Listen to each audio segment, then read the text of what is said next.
ஆன்மீகம் இல்லாத அறிவு ஆபத்தானது. அது அணு ஆயுதத்தை உருவாக்கும். அறிவு இல்லாத ஆன்மீகம் மூட நம்பிக்கைகளை உருவாக்கும். நரிமுகத்துல முழிச்சா நல்லது, கழுதையை பார்த்தா நல்லது, 108 தேங்காயை உடைச்சா நல்லதுன்னு மூட நம்பிக்கைகளை உருவாக்கி கொண்டே இருக்கும். ஜிஎஃப் ஸ்கின்னர்ன்றவரு புறாக்களை வச்சு ஒரு ஆராய்ச்சி பண்றாரு. தானியங்கள் வழங்கும் போது புறாக்கள் தலையாட்டி கொண்டே இருக்கு. என்ன புறாக்கள் நம்புச்சா தலையாட்டினால் நமக்கு தானியம் கிடைக்கும்னு புறாக்கள் முதற்கொண்டு அதற்கு மூட நம்பிக்கை இருக்குன்னு ஜிஎஃப் ஸ்கின்னர் சொல்றாரு. சார், மகாத்மா காந்தி கோவப்பட்ட இடம் இருக்குங்க.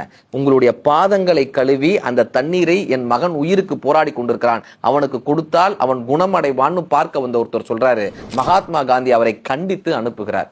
ஒருத்தன் போய் ஜோசியர்கிட்ட கேட்டிருக்கான், எனக்கு குழந்தையே இல்ல, என்ன பண்றதுன்னு கேட்டான். ஜோசியர் சொன்னாரு, ராமேஸ்வரத்துல போய் அந்த புனித தண்ணியில நீராடிட்டேன்னா கண்டிப்பான முறையில எல்லா தோஷமும் நீங்க உனக்கு குழந்தை பிறக்குனார். அவன் சொன்னா, எங்க ஊரே ராமேஸ்வரம் தான், 20 வருஷமா நான் அந்த நீர்ல தான் நீராடிட்டு இருக்கேன், ஒரு தோஷமும் போலப்பா அப்படின்னா.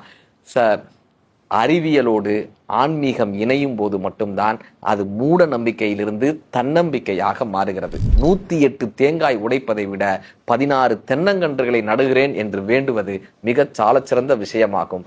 ஆன்மீகத்தை அறிவியலோடு அணுகுவோம்.